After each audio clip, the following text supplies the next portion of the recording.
China's three largest Bitcoin dealing websites, BTC China, OKCoin, and Hobbyist.com, Bitcoin transactions for November were twice that of October 2013.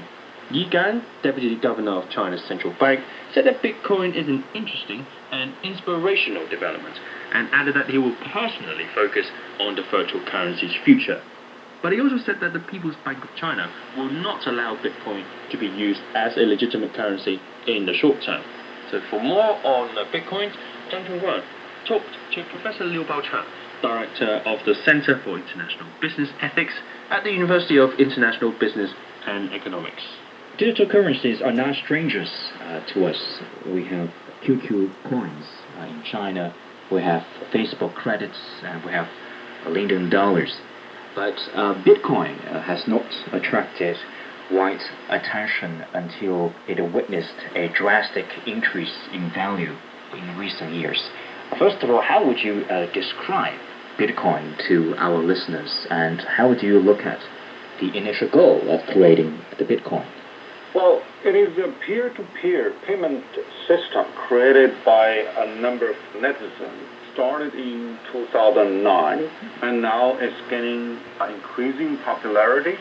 A simple analogy can be, well, when you play cards, you use cards among those players to serve as a currency or something that can denominate a value.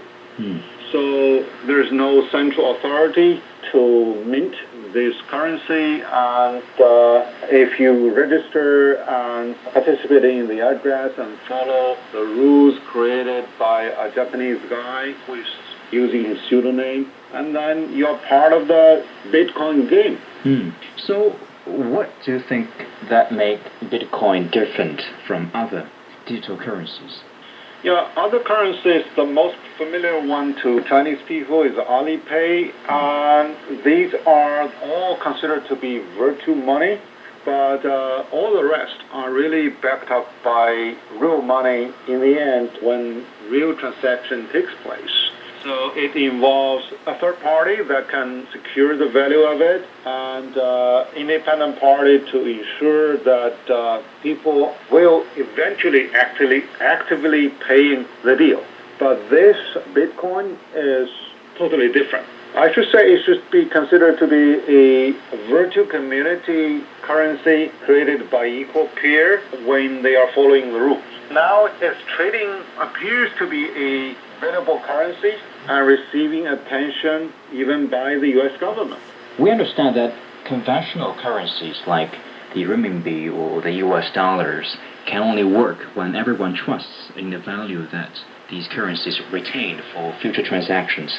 For instance, if you sell X to people for 10 yuan and you get a 10 yuan note, and it is entrusted that you can use the same 10 yuan note to buy another, 10x maybe. Yeah. But do you think that the Bitcoins also have that property of retaining value?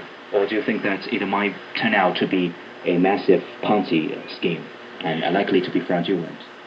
Well, in the U.S. dollar, they still say, in God we trust. Actually, it's preserved by the U.S. Federal Reserve, serving as a central authority, while RMB following the same role. However, since 1973, when floating exchange was introduced in the world, I think money is really deviating from its value and only secured by central authority in which people trust.